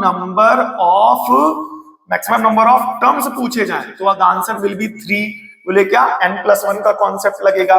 तो किसी पॉलिनोमियल की डिग्री अगर d है, अगर किसी पॉलिनोमियल की डिग्री अगर डी है तो उसमें मैक्सिमम नंबर ऑफ टर्म्स कितने होंगे, d+1, और उसमें मैक्सिमम नंबर ऑफ जीरोस कितने होंगे, उसकी डिग्री के बराबर होंगे, यानी जो उसकी डिग्री होगी वही उसके maximum number of zeros possible होंगे। ठीक है, आइए जैसे इसी में एक ऑब्जेक्टिव क्वेश्चन पूछ करके बना करके पूछा जा सकता है कि एक पॉलिनोमियल है बेटा, एक पॉलिनोमियल है और उसकी डिग्री कितनी है 15, तो उसमें मैक्सिमम नंबर ऑफ जीरोस कितने हो सकते हैं, द आंसर इज 15। जितनी डिग्री उतने मैक्सिमम नंबर ऑफ जीरोस आएंगे, मैक्सिमम की बात की जा रही है, अब वो 15 से कम भी हो सकते हैं। ठीक है, आगे जब अगले चैप्टर में अगली वीडियो में एक्सरसाइज और क्वेश्चन सॉल्व करेंगे तो आपको बताएंगे। ठीक है, तो यहाँ पर याद रखिएगा जितनी डिग्री होगी उतने maximum number of zeros possible होंगे उस पॉलिनोमियल के लिए, और जितनी डिग्री होगी उसमें +1 जब कर देंगे तो उतने maximum number of terms possible होंगे उस पॉलिनोमियल के लिए। ठीक है, अब यहां पर आप सभी को पता है कि लीनियर पॉलिनोमियल क्या होता है, याद करिए p ऑफ x बराबर होता है ax² प्लस का b। लीनियर पॉलिनोमियल क्या होता है, ax प्लस का b, लीनियर पॉलिनोमियल होता है यहाँ पर ax प्लस b। ठीक है, दूसरी बात आप सभी को पता होगा यहाँ पर a क्या कहलाता है, कोफिशिएंट ऑफ x, और जो b होगा वो क्या कहलाएगा, कांस्टेंट टर्म, जो b होगा वो क्या कहलाएगा, कांस्टेंट टर्म। तो यहां पर ध्यान से सुनना, इसके जो कोफिशिएंट्स हैं और जो जीरोस हैं उनके बीच में क्या कोई रिश्ता होता है, जीरोस। अब ध्यान से सुनना, यहाँ पर इसके जो जीरोस होंगे, अच्छा यहाँ पर ध्यान से सुनना, डिग्री कितनी है, एक, लीनियर पॉलिनोमियल की डिग्री कितनी होती है, याद करो एक, तो जीरोस भी कितने होंगे, ठीक है, जीरोस भी मैक्सिमम कितने होंगे, एक। तो वो जो एक जीरो होता है बेटा वो यहां बोला जाता है अल्फा। क्या बोला जाता है, अल्फा। ध्यान से सुनना कि लीनियर पॉलिनोमियल में डिग्री होती है 1, और हमने बताया जितनी डिग्री होगी उतने ही मैक्सिमम नंबर ऑफ जीरोस होंगे, जितनी डिग्री होगी उतने ही मैक्सिमम नंबर ऑफ जीरोस होंगे। यहाँ पर लीनियर पॉलिनोमियल में डिग्री अगर 1 होगी तो जीरोस भी कितने होंगे, मैक्सिमम 1, और वो जीरो होगा यहाँ पर अल्फा। वो जीरो कौन होगा बेटा, यहाँ पर अल्फा। ये पार्ट क्लियर हुआ कि नहीं हुआ। अब यहाँ पर px बराबर ax प्लस b दिया गया, तो यहाँ पर क्या इस जीरो के बीच में, क्या इस जीरोस में, ध्यान से सुनना, क्या इस जीरोस में, जीरोस मतलब हो गया अल्फा, और इन कोफिशिएंट्स के बीच में कोई रिश्ता होता है, इसी को पढ़ने जा रहे हैं, relation between zeros and coefficients of polynomial. So linear polynomial में डिग्री होगी 1, तो जीरोस भी होंगे 1, और वो जीरो होगा अल्फा। ठीक है, अब इस लीनियर पॉलिनोमियल की स्टैंडर्ड फॉर्म होती है ax plus b। Linear polynomial की जो स्टैंडर्ड फॉर्म होगी वो क्या होगी, ax प्लस b। तो इस स्टैंडर्ड फॉर्म में जो कोफिशिएंट्स आए हैं, a यानी कोफिशिएंट ऑफ x और b यानी कांस्टेंट टर्म, तो इसके जीरोस और कोफिशिएंट्स के बीच में क्या कोई रिश्ता होगा, द आंसर इज 1। अलग अलग पॉलिनोमियल में क्या क्या रिश्ते होंगे, आइए उसको समझते हैं एंड देन फाइनली समझेंगे ये रिश्ता क्या कहलाता है।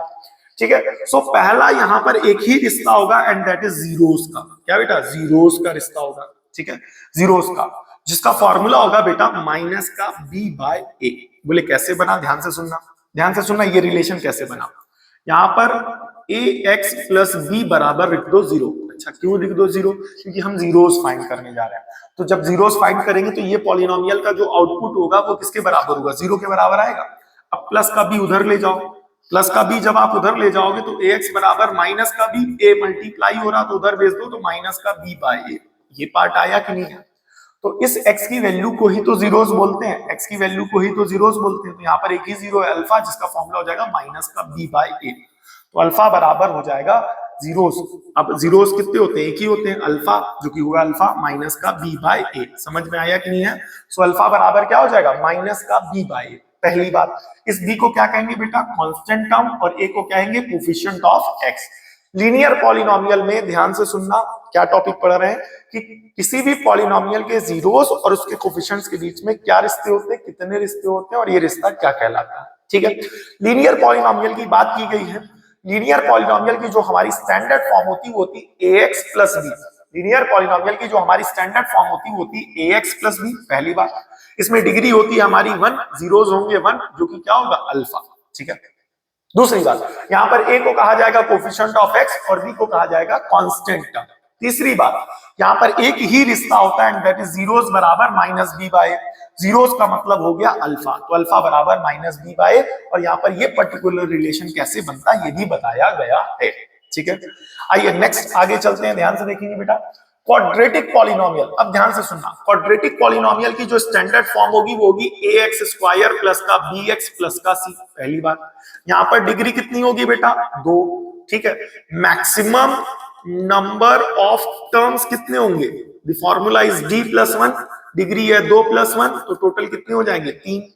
अच्छा, मैक्सिमम नंबर ऑफ जीरोस कितने होंगे? द आंसर इज d के बराबर, और डिग्री कितनी है? 2, तो जीरोस भी कितने होंगे?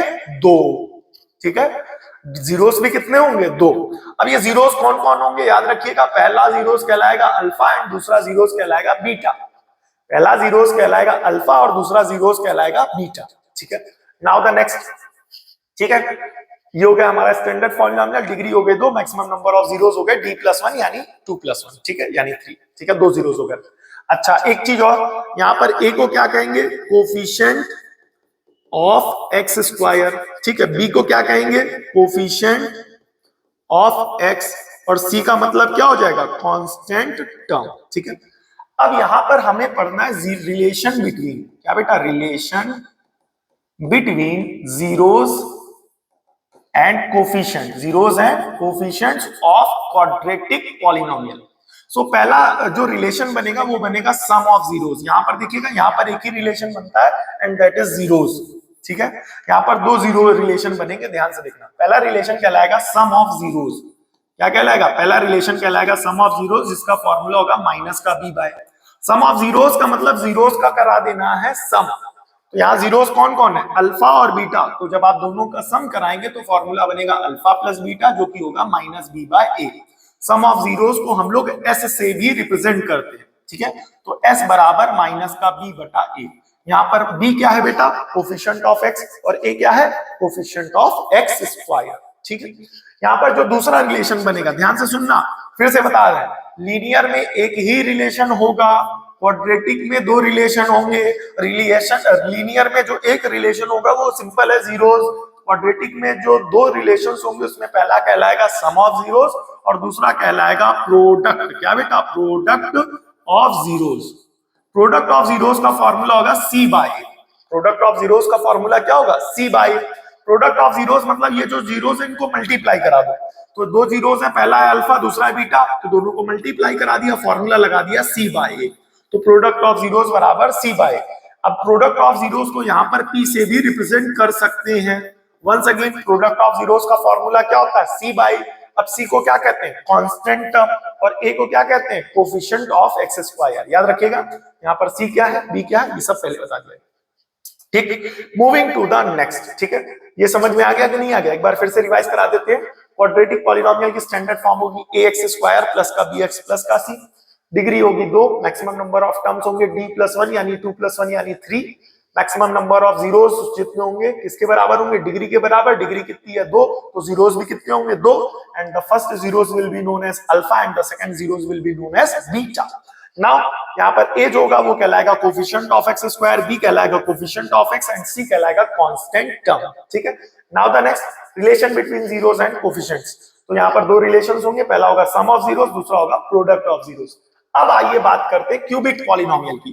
क्यूबिक पॉलिनोमियल जो हमारा होगा वो होगा ax क्यूब प्लस का bx स्क्वायर प्लस का cx प्लस का d, ठीक है। अब यहाँ पर डिग्री कितनी है बेटा? याद रखिएगा, क्यूबिक पॉलिनोमियल में डिग्री कितनी है? 3, ठीक है। अच्छा, maximum number of zero, maximum number of terms, maximum number of terms कितने होंगे? d प्लस 1, यानी d कितना है? 3 प्लस 1, तो टोटल कितना हो जाएगा? 4। तो इस क्यूबिक पॉलिनोमियल के लिए, किसके लिए बेटा? क्यूबिक पॉलिनोमियल के लिए जो क्यूबिक पॉलिनोमियल की स्टैंडर्ड फॉर्म बनाई जाएगी उसमें मैक्सिमम नंबर ऑफ टर्म्स कितने होंगे? 3 प्लस 1 यानी टोटल 4, ठीक है। नाउ अब यहाँ पर जीरोस कितने होंगे? मैक्सिमम नंबर ऑफ जीरोस, क्या बेटा? Maximum number of zeros, maximum number of zeros जो होंगे वो d के बराबर होंगे। अब डिग्री 3 है तो मैक्सिमम नंबर ऑफ जीरोस भी 3 होंगे। पहला होगा अल्फा, दूसरा होगा बीटा, तीसरा होगा गामा। पैटर्न समझना है। लीनियर में डिग्री कितनी थी? 1, तो जीरोस भी कितने बने? 1, वो था अल्फा। रिलेशन कितना बना? 1। क्वाड्रेटिक में जीरोस कितने थे? 2, पहला था अल्फा, दूसरा था बीटा, तो डिग्री कितनी थी? 2, तो जीरोस कितने बने? मैक्सिमम 2, और रिलेशन भी कितने बने? 2। तीसरा पैटर्न देखो अब यहाँ पर, क्यूबिक में डिग्री कितनी है? 3, तो जीरोस कितने होंगे? 3, अल्फा बीटा गामा। क्या बेटा, अल्फा बीटा गामा, ठीक है। तीसरा, जीरोस कितने होंगे, 3, रिलेशन भी कितने बनेंगे, 3, रिलेशन भी कितने बनेंगे, 3। आइए वापस आते हैं। अब यहां पर पहले ही लिख लेते हैं, बोले क्या, ए क्या कहलाएगा, ए कहलाएगा कोफिशिएंट ऑफ एक्स क्यूब, ठीक है। बी क्या कहलाएगा, कोफिशिएंट ऑफ एक्स स्क्वायर। सी क्या कहलाएगा, कोफिशिएंट ऑफ एक्स की पावर एक्स। और डी कहलाएगा कांस्टेंट टर्म। अब समझना, बिकॉज यहां पर एक ट्रिक बताएंगे, ध्यान से देखना। तो पहला बोले क्या, relation between zeros and coefficients, ठीक है। तो पहला है सम ऑफ जीरोस, पहला क्या है, सम ऑफ जीरोस।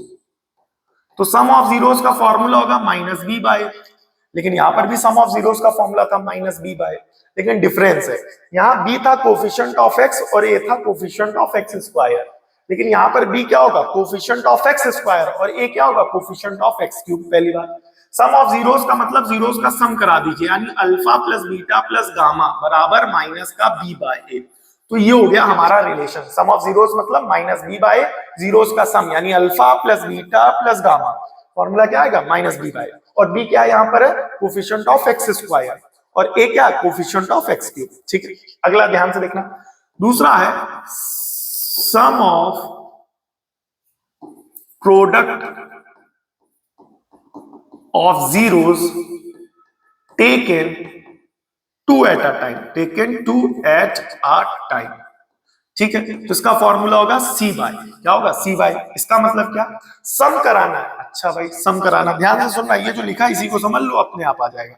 सम कराना है किसका बेटा, प्रोडक्ट ऑफ जीरोस का, लेकिन कब, जब दो दो करके लेना है। दो दो करके लेना मतलब, दो दो करके लेने का मतलब, एक बार अल्फा बीटा लिया, दूसरा बीटा गामा लिया, तीसरा गामा अल्फा लिया, and the formula will be c बटा ए। तो बोले क्या, ये हो जाएगा, ठीक है। Alpha beta plus beta gamma plus gamma alpha, formula क्या होगा, इसकी वैल्यू किसके बराबर होगी, सी बाय के। अब यहां आने वाला जो सी है वो क्या कहलाएगा, कोफिशिएंट ऑफ एक्स, और जो ए है वो क्या कहलाएगा, coefficient of x cube. Now the third part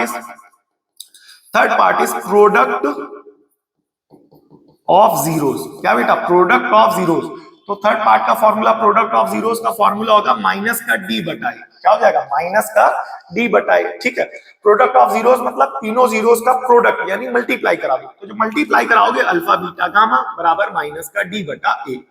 तो यहां पर डी क्या है, डी है आपका कांस्टेंट टर्म, और ए क्या है, कोफिशिएंट ऑफ एक्स क्यूब, ए क्या है, कोफिशिएंट ऑफ एक्स क्यूब। तो ये हो गए हमारे रिलेशन, किसके बीच में, जीरोस के बीच में और कोफिशिएंट्स के बीच में। दूसरी बात, अब आप कहेंगे सर आपने ट्रिक बताई थी, सोचा था, आइए बता देते हैं, ट्रिक आपको बताते हैं। तो ध्यान से देखना, यहाँ पर पहला, तो बोले क्या, इसको इससे डिवाइड करा दो तो बन गया बी बाय। दूसरी बात, जो पहला होगा वो निगेटिव आएगा, दूसरा पॉजिटिव आएगा, तीसरा निगेटिव आएगा, अगर चौथा होगा तो पॉजिटिव, मतलब अल्टरनेट पॉजिटिव निगेटिव पॉजिटिव चलेगा।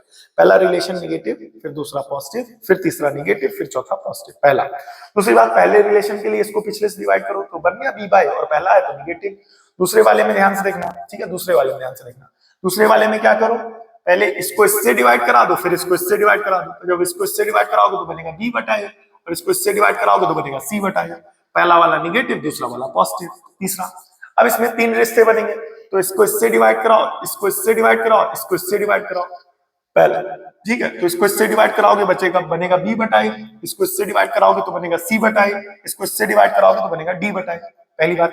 दूसरी बात, पहले को निगेटिव, दूसरे को पॉजिटिव, तीसरे को निगेटिव, ओके, समझ में आया। अब बात करेंगे हम लोग बाई क्वाड्रेटिक की, समझ में आएगी नहीं, अब बात करें, बाई क्वाड्रेटिक हटा दिया क्या, क्यूबिक, क्यूबिक के बाद बाई क्वाड्रेटिक क्यों नहीं रखा भाई, अच्छा ये है तो बाई क्वाड्रेटिक। आइए बाई क्वाड्रेटिक पॉलिनोमियल की बात करते हैं। पी ऑफ एक्स बराबर क्या होगा, ए एक्स की power 4 plus b x cube plus c x square plus का डी एक्स प्लस का ई, ठीक।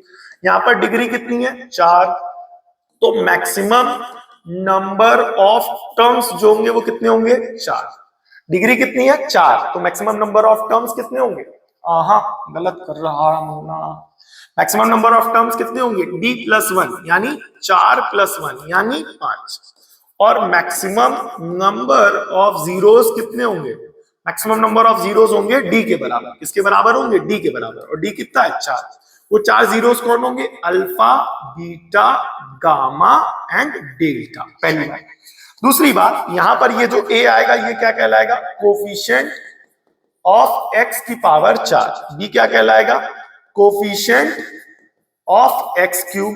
ठीक है, c क्या कहलाएगा, कोफिशिएंट ऑफ x स्क्वायर।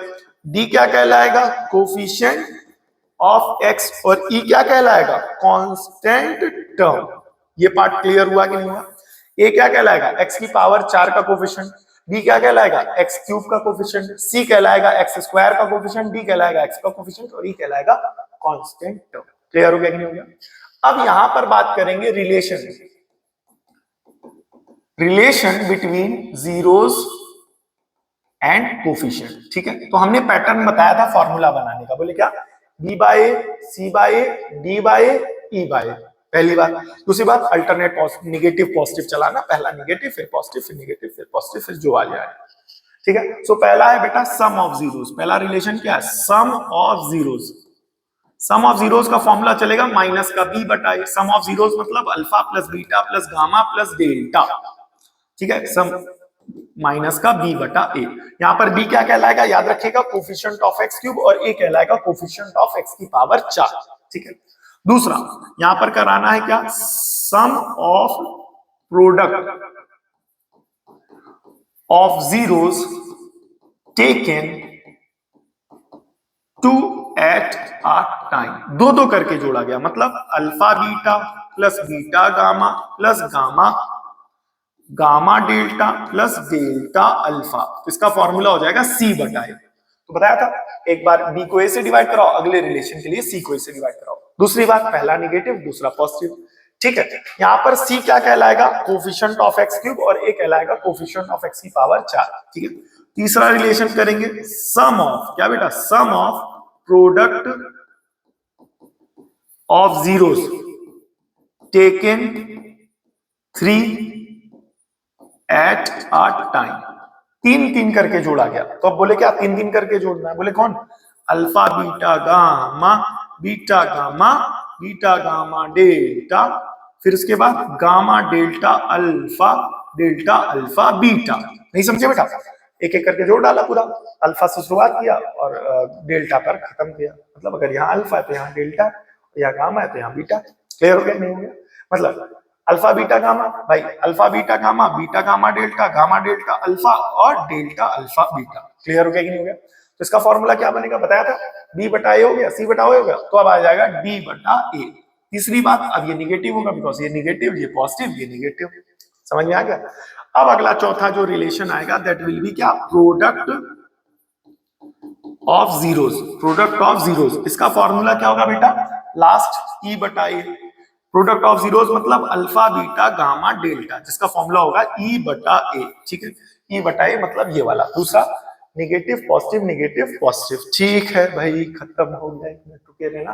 ठीक है, आई होप अब आपको समझ में आ गया होगा कि पूरा कॉन्सेप्ट पॉलिनोमियल का। ठीक है, काफी बच्चे बीच में चले गए होंगे, कोई बात नहीं, बट स्टिल आप रुके रहे हैं।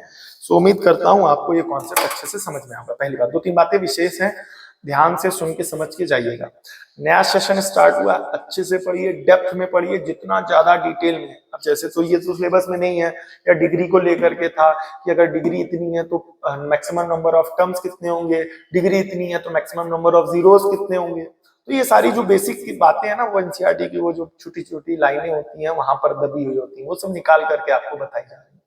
ठीक है, उम्मीद करता हूं पॉलिनोमियल से जुड़ा हुआ ये जो बेसिक कॉन्सेप्ट है, सारे फॉर्मूले जो हैं वो आपको अच्छे से समझ में आए होंगे। ठीक है, अभी पढ़ा रहा था तो दिमाग में 1-2 चीजें आई थी तो कहीं ना कहीं रह गई, बट अगले वीडियो में पॉलिनोमियल से जुड़ा हुआ क्लास 10th का जितना भी कॉन्सेप्ट है उस पर बेस्ड हर टाइप के क्वेश्चन और मैक्सिमम नंबर ऑफ क्वेश्चंस की प्रॉपर प्रैक्टिस कराएंगे। ठीक है, सो उम्मीद करता हूं आप ये सारी चीजें अच्छे से देखिएगा, अच्छे से समझिएगा, समझ में आई होंगी, अच्छे से समझ में आई होंगी। ठीक है, दोस्तों तक प्लीज शेयर करना ना भूलिएगा। अगर आपको समझ में आया तो और बच्चों को शेयर करें, इससे उस बच्चे की भी मदद होगी और हमारी भी मदद होगी। ठीक है, और मिलते हैं नेक्स्ट वीडियो में। और तब तक जितने भी पुराने पिछले सेशन की वीडियोस हैं एक बार जरूर रिविजिट करें, अपने लेवल के कॉन्सेप्ट्स के साथ उन सब चीजों को रिवाइज करें। ठीक है, अच्छे से कवर करें। ठीक है, अच्छे से पढ़ के जाइए बिकॉज अभी नया सेशन स्टार्ट हुआ, आपके पास पूरा सेशन है, पूरा टाइम है, बिल्कुल मिस मत करिए, टाइम वेस्ट ना करिए। ठीक है। तो जिस हिसाब से फिर से मैं वही चीज रिपीट करूंगा, जिस हिसाब से सीबीएसई बोर्ड या स्टेट बोर्ड पेपर बना रहे हैं, अब वो केवल वही नहीं दे रहे हैं कि वो जो केवल 100 क्वेश्चन थे, 100 वो मान करके चले 100 इंपॉर्टेंट क्वेश्चन किसी सब्जेक्ट से जुड़े हुए और 100 में से बार बार वही क्वेश्चन रिपीट हो रहे हैं तो वही आएंगे, ऐसा कुछ नहीं। अब पेपर वही कर पाएगा जो एक एक कॉन्सेप्ट को अच्छे से समझेगा, कवर करेगा और अच्छा सा कॉन्सेप्ट क्लियर करेगा। तो इम्पोर्टेंट के पीछे, इम्पोर्टेंट के चक्कर में मत पढ़िए, अपने आप के बेसिक कॉन्सेप्ट्स को, हर टॉपिक को जो भी पढ़िए, चाहे जहां से पढ़िए चाहे जिससे पढ़िए, बेसिक कॉन्सेप्ट्स मजबूत रखिए। ठीक है, उम्मीद करता हूँ ये सारी चीजें आपको समझ में आई होंगी। मिलते हैं नेक्स्ट वीडियो में, तब तक के लिए जय हिंद। आप सभी का वीडियो के लास्ट तक जुड़े रहने के लिए बहुत बहुत धन्यवाद। Thank you for watching.